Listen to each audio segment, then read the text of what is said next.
We're going to talk about 5 ways to stop being insecure. The title feels aggressive because I want it to be. Stop being insecure. This is a year and a time that we can launch ourselves into the version that is secure and confident and goes after what she wants. And in order to do that, you have to stop being so insecure within yourself. So, we're going to dive into a few different ways to access this inner soul confidence and to be able to really shine brightly and be able to be like, hey, look at me. I'm secure in myself and I'm okay if like millions of people look at me because I have something really big to do. So that is what we're going to uncover. The first one, we're going to kind of, it's funny. I was like jotting these down and I was like rearranging them in a way where it's like, whoa, okay, no, this comes first. No, this would come first. So this is kind of the order that I have found my own secureness and confidence within myself. But feel free to grab onto one thing to be like, oh, I'm going to tackle this first, or this reaches out to me actually, like this is pinging to me, like this is what's next I have to work on. So feel free to not go into order of what these things are. So number one is accept where you're at. There is a ton of resistance where you are currently at. Usually, if we want to grow, if we want to be somewhere different in our career, in our relationships, in our expression, even our age, sometimes we're like, oh, if I was just this age, everything would be better. Or like, once I get here, like once I do that, like everything, like then I'll finally feel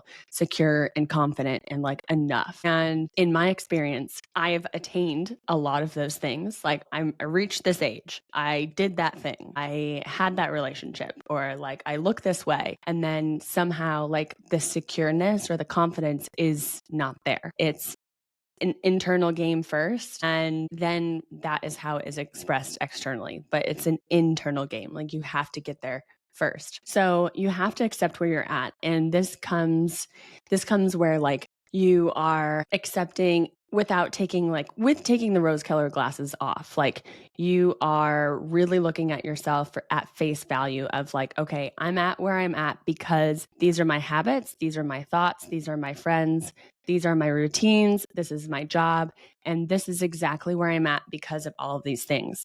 And sometimes we can kind of like look externally about our circumstances, or like, oh, if this was different in my childhood, or if this was different, if I had this opportunity, if I went to this school, if I did that career, and we can kind of like go backwards in our thought process of our life to be like, oh, well, if this was different, then I would have been the person I was supposed to be. But like the fact of the matter is, like, it didn't happen that way. It's supposed to happen the way that it was supposed to happen. And you would not be who you are right now without all of those things that had happened. So you have to really accept exactly where you are currently at in the space that you're at, in the job, the body, the mindset, the hairstyle, the whatever. And you have to be so real with yourself to be like, okay, my life right now is an external version or reality of what the internal scope of what I was, say, 6 months ago, a couple months ago. So we're constantly manifesting, we're constantly creating our reality. And if we're constantly creating our reality from our internal scope, our internal lens, then it is the physical of what we see currently right now is from the lens that we were several months ago. Because the 3D and physical reality takes a long time to kind of catch up, rather than like, oh, we change a belief, we change a mindset, some things happen instantly. Like sometimes you'll have like an overnight like aha and you're like, oh, that's what it is. But most times if there's a little bit of a lag time where if you shift something, it takes a little bit of time for the external to catch up. So you have to accept where you are exactly. And in order for you to change anything, you have to see where you're at to what you want to change to, and what is it going to take to change to those things.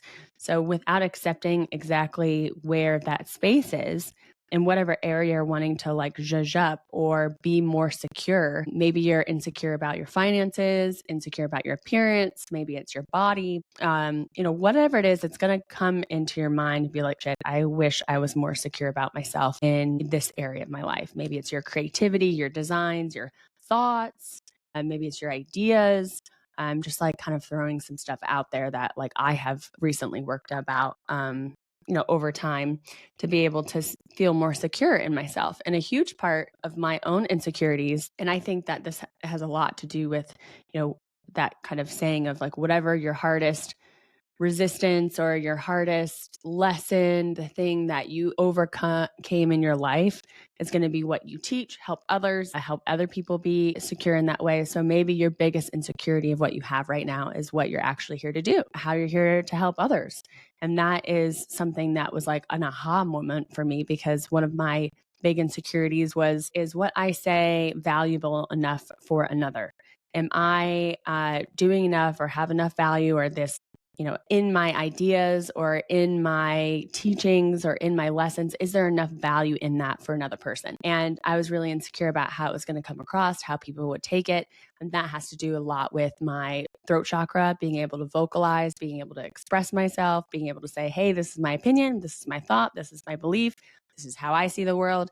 These are my experiences. And it took me a long time, more than I'd like to really admit, to feel like, oh, I'm actually finally secure in my voice and expressing myself, no matter if, one of my friends or family members or somebody across the internet, is disagreeing with me and saying, you're kind of a little crazy there, or saying whatever kind of shit, or like, oh, look at her do X, Y, and Z. Like, those are all perceptions that people have the ability to have. We all have uh, the space and the free will and the autonomy to have our own opinions of things. But, to some degree, what you think is not my problem. It's not, it doesn't really have anything to do with me. It has nothing to do, your opinion of me has nothing actually to do with me. A lot of the times that when we have projections or opinions on others, or even critiquing, oh, like this is so weird, or yeah, she has the audacity, or whatever it is, a lot of times any judgments that we have of one another is just self projection of something's triggering me in them, or I want to do that too. So I'm going to like break this down, or it's usually some sort of ish with the other person. So do not take any of that personally. And once you come into that secureness within yourself, it actually really doesn't matter what anybody says, because you're like, oh, well, this is what I'm here to do. So it doesn't really matter. This message isn't for you then you can move on. Like, please exit stage left. So you have to be able to accept where you're at before any changes happens. You have to be so real with yourself to be like, you know what? I'm actually pretty insecure about my looks, or about my body, or about the way my voice sounds, or the way that my face looks when I record, or whatever the insecurity is. You have to be able to bring that out of the darkness, like the dark and dungy basement where we like keep all of our like insecurities and traumas and triggers, and we just keep shoving those things down because it's a wound. It's like, we don't want them to be seen. We don't want anybody else to know that we're insecure about these things. So we need to bring them to the light. We need to look at them with so much love and say, okay, I accept where we're at. I recognize where we're at, and this is how we got here. And then that starts the ball rolling of bringing that back into your field and having less of this ish towards it. Like it becomes, it festers and grows the more that we try to like really not look at it or handle it or deal with it. And it just grows and grows and grows and grows. So when we don't bring it to the surface and accept exactly where we're at in that moment and say, okay, this is something I want to tackle, or I'd like to really thrive and feel so good in this area of my life. What do I have to do to get there? Like, what are the things that I have to shift within my life to get there? So number one, accept where you're at. The second one I would recommend to stop being insecure is stop looking at everyone else. So we're in an age where it's so easy to compare ourselves and to compare our journeys and to compare where we're at to one another. Say there's somebody on social media that is exactly where you want to be in your business or your career or your art or the way that they operate in the world. And you're like, if I could just, like, that is the goal of me. And we can sometimes judge ourselves with like this gap where we see where we're at and then we see where that person's at. And then we judge the gap between there to be like, I should already be there. And why aren't I there? And we don't ever see what is actually on the other side of that screen of what it took to get them there, how many tries it took them to get them there, maybe the thoughts that they have and had to overcome. Or so we judge ourselves constantly with one another, sometimes to gauge where we're at, like how we're doing in life. And I guess that's kind of like a normal thing to be like, oh, okay, so, this age, then you have like this much money saved, or like it's kind of to some degree in that societal programming that happens. Like, oh, okay, if I'm this old and I've been this many years in my career, then I should be here. And you're kind of looking around to see what everybody else is doing to make sure like you're on track. And that's actually going to do you way more of a disservice than a service, because we're all on our own flippin' journey. We all have different things to offer to the world, and we have different lessons that we're moving through, past life things that we're moving through. It could be your inner child stuff that you're moving through. The journey looks so different from one another. And even when I like came into the spirituality space and had my first spiritual awakening, like properly, it's easy to judge. And one person, like, oh, if you feel like that's their journey and you're like, oh, they're not doing enough, or they're doing more than me, or how are they doing all of that? And it's so easy to look at other people and try to gauge how good you're doing. But like, there's no good or bad at life. Like, you're just doing life and you're on your own path and on your own journey. So just think of it in a way where it's like, listen, we are on our own yellow brick roads, and maybe one's yellow, one's orange, one's green, one's pink, like whatever. We're on our own journey in our own path. And it actually does not matter what everybody else is doing, what they're wearing, what they're saying, how they're doing things, how they're operating their business. And our unique signature of our soul code becomes really dampened when we try to do all the things like other people. And I'm so guilty of this, because if I want to build a business, to some degree, you could be like, okay, well, here's a structure that has been created or that has been done. So this would be, you can take this format and take this map, and then you can apply that to your life to get there. But nowadays, like, especially how the energy is going, that's not really like viable anymore. Like, it's what we really need is your authentic expression of what your soul's actually here to do. So you might be needing to create the whole new template or paradigm or process or idea of how, like, oh, we could actually do this totally different. So as soon as you stop looking at everybody else to gauge where you're at, then you'll start to have yourself open up to actually what you are here to create and what you're here to do and how you're here to operate and here to love and how to communicate. So allow yourself to pull back from looking at so many other people. And I even notice this when I pull back and I actually, you're listening to a podcast right now or watching a video, but if you are into this so much and this is a really big problem for you, then unplug for a couple of days. Stop listening to the podcast. Stop listening to the social media. Stop looking at your feed. Like, do a detox and really get into your own life again, into your own frequency, to your own vibration. This leads into the third thing, but you have to kind of allow yourself to give space and a buffer of like, okay, this person does it this way. I want to do something similar, but I'm actually going to express it in a different way. And this even goes into kind of the way that we do things, of what we wear or like our styles and stuff. And that's going to go into one of my other notes. But we want to like fit in, and we want to not be the weird one, or we don't want to like be so weird that we're not relatable and stuff. So all of this really dampens ourselves of like what we're here to bring to the world. So stop looking at everyone else and focus on your own journey, focus on your own path, on your own expression, on your own delivery, on your own creations. Like, get in your groove. So that's the second thing I would do to stop being insecure. The third thing kind of bleeds in, is to know yourself. Like, get to know yourself. And this is a lifelong process, obviously. Like, there's so much to know about yourself because you are so vastly big. And this is not something that is limited to like this human experience and like this body, because you are so much bigger than that. But the fun and the game of it right now is to explore who you are in this body. So it's a little bit of both. So You have to start getting to know yourself. And this is really difficult when we are in such an era of consuming a lot, comparing. Obviously, those are things that I've already said for you to stop doing.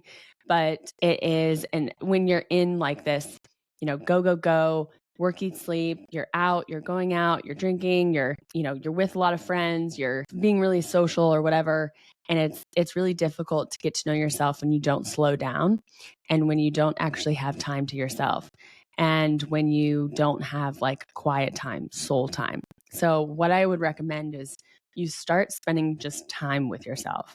And if you've never done this before, then just start very small. Start with 5 minutes, start with 10 minutes. And I was reflecting about this in a conversation I had yesterday.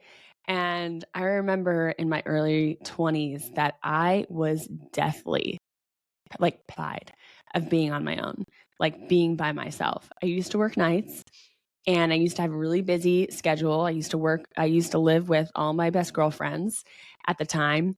And when I had a night off work and I didn't have any plans, I felt so restless, so uncomfortable, so oh, this was like a waste of time. I might as well just be at work. And I just didn't know how to sit with myself. I didn't know how to learn about myself. I felt uncomfortable with myself. I wasn't ready to look at any of my thoughts. And there was a lot going on at that time, but I forget that this was actually something that had happened in my experience because now I just relish in it. But I also want to remind you that it is, if you're feeling those things and if it feels uncomfortable for you, it will get better the more that you do it, like with any skill. And getting to know yourself and really knowing the ins and outs of yourself is a skill. It's not something we're taught. We're always taught to look outwards and look at the external world to then mirror back to ourselves. But really, you can go internally, you can go inside and get to know the inside of you first without having to be able to get to know yourself within like external circumstances. So this is with sitting by yourself and quiet, no music. I mean, if you're going to do music, then it's like lo-fi beats or jazz or something with no words. But in silence, just sitting alone in the quiet and just letting yourself hear your thoughts. That's a start. Journaling is a start. Just being able to see what your internal world is like. What are you thinking about? What are you dreaming about? What are you wanting? What's the internal loops that are happening? And that is really helpful to journal, to see those on the physical paper, because it's one thing to like have your own like thought loops and conversations within your head, but once you put it to paper, you're actually able to really see yourself in a different light, kind of from that like third perspective, because you're like, oh wow, I didn't realize I keep on talking about this or that I keep on wanting this. So journaling is a great way to get to know yourself. Meditation is an extremely great way to get to know yourself. I absolutely love to meditate. This was a huge game changer for myself. And there's so many cool resources out there for different meditations, and find something that you like, if it's more guided or music or if it's energy based. So there's some really wonderful meditations that will like help you lock into that inner landscape. What we're wanting to do is like really see what the inner landscape is like within ourselves. And if it's not pretty, we can change it. We can shift it. We could shift the colors, we could change the landscape, but we can't make any of those changes before we like don't know ourselves. And this is also something that I love, love, love. I started doing this when I started to get to know myself, was take myself on dates, and I would call them soul dates. And I would first take myself to a coffee shop, or I would take myself to dinner. I'd take myself to a walk. I would do things with myself like I would do with a partner. Like if I was getting to know somebody, romantically, if I wanted to date somebody, like think about the activities you would want to do or the questions you would want to ask them to get to know them.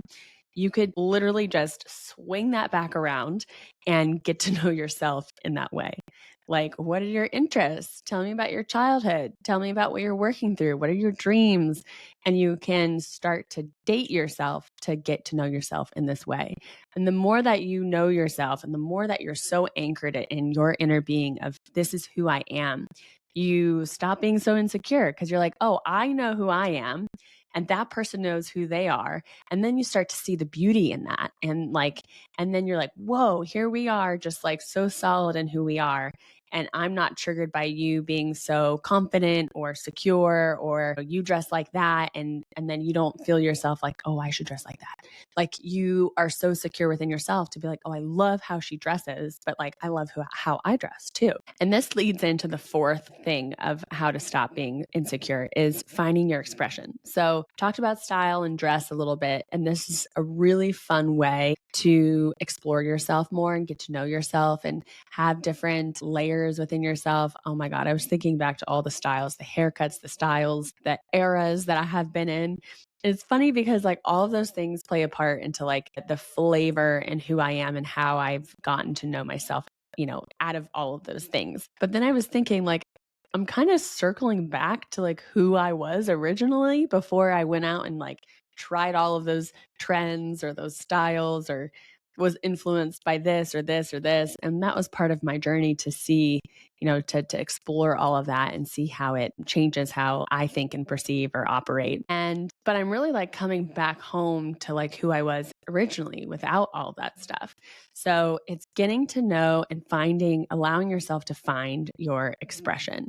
And how we can find our expression is, I posted about this on my Instagram on like a little quick guide was like having a couple of keywords that feels like you.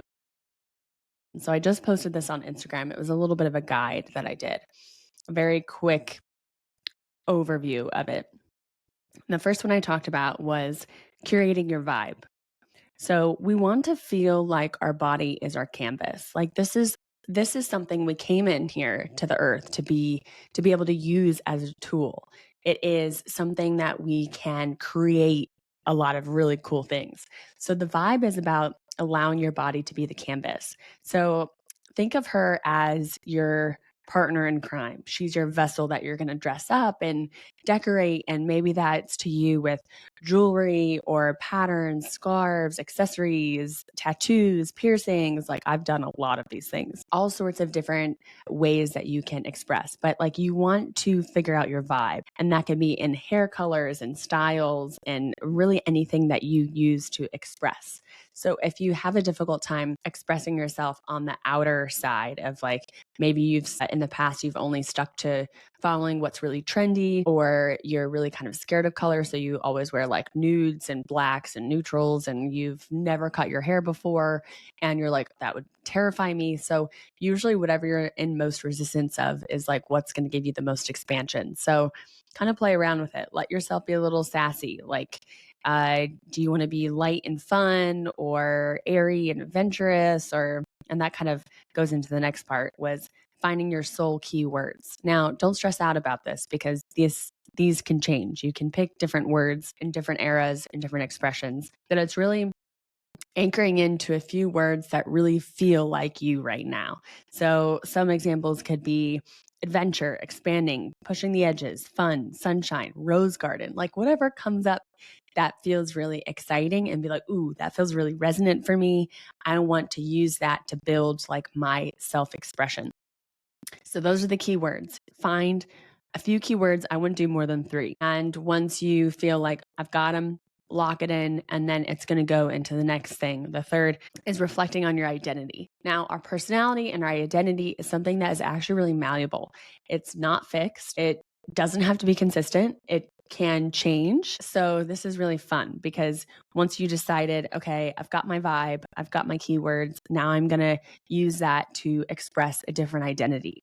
So this could be in relating of like, I'm going to have actually a new hobby, or a new career is popping out, or maybe it's a different type of friend group you want to start hanging around. Like the identity that you're going to use this and experience the world within this new identity. So those are just really quick things that can kind of start to allow you to dive into finding your expression, specifically your soul expression, a little bit more than maybe what you have done in the past. So the fifth thing of what this leads into is don't be afraid to shine or to be different. So the way that you stop being insecure is you actually don't hesitate or no longer have the fear of being seen, because being different or being really bright and being really seen doesn't really correlate with being insecure. Like for you to be insecure, picture it as like, your body posture is slouched and, maybe you're wearing things that kind of hide your body or or yourself. Maybe your hair's really long. It's like ways that you use to hide yourself. Maybe you hide behind your glasses or hide behind, different aspects of what you wear that is like a safety net for yourself. So as soon as you become secure in yourself and you accept where you're at and you stop looking at everyone else, and then you get to know yourself, then you find your expression, then you're really able to shine and be like, hey, this is me. I'm comfortable being seen. This is like what I like to wear. This is how I identify. Like, this is my vibe. Like, either you fuck with it or you don't. And it is this like light bulb that just turns on. Like, you're always the light bulb, but whether or not you're on, dim, or off is like kind of up to you. And this is how I picture like our soul like beaming out. And this is how we get to like super attract the people that are meant to be in our lives and people that get to work with us and people that really receive our message, or people that we're meant to live our lives with in partnership. Like, if our light is on and shining bright, then you're able to like be the lighthouse for someone to like be like, hey, look over here. Like, this is the exact thing that I'm trying to attract into my life. And that's when you get really incredible magic come your way. So all of this is available to you and can open up once you stop being secure. And these 5 steps will kind of take you through that process to be really secure in yourself, your inner being, your soul. So once you get there, and again, it's a journey, and it's a process, and it's never ending. You're not gonna be like, oh, I know myself completely and wholly and heartedly, and I'll never learn another thing about myself. Like, it's never ending. And it kind of can be this cyclical process that we can go through where it's like, okay, I go through 1 through 5, I get to 5, and then I reach another edge, I reach another growth edge, or I'm actually in a new era of myself. So I'm going to go back through this same process and I'm going to go through the same 5 steps again of accepting where I'm at. And then I'm going to stop looking at everyone else. And then I'm going to get to know myself again at a different point in my life or this different period. And then I'm going to find my expression within that area. And then I'm going to shine brightly and not afraid to be different. So it's not something that is one and done. It is a process, and each step can take as long or as short as we need them to be. And it's really fun to go through. And this is ways that we can really stop being insecure within ourselves and be so secure in what we're here to offer, what we're here to create, what we're here to express, who we're here to be with each other and with ourselves and with one another. And it's how to be the lighthouse within your life. So hopefully some of those steps resonate with you and see where you're at in that process. And once you kind of identify where you're at, then you can kind of look to what's the next step and allow yourself to take those steps to be fully soul expressed. So hope this makes you feel so much more secure within yourself. And it's really fun to get into this. And then life opens up when you feel so steadfast in your being. So I'm sending you lots of love and creativity and for your journey of your soul expression. Let me know what those soul keywords are of yours. I'd love to hear what they are in the comments. You can link them below if you're watching on YouTube, or you can Instagram message them to me if you're listening on the podcast. I'd love to hear from you to see what step you're in or what your keywords are at, what's your vibe. So kind of tune into that and say, okay, where am I at? How do I want to express myself more? So until then, I will see you in the next episode. Have a great day being super secure within your own being.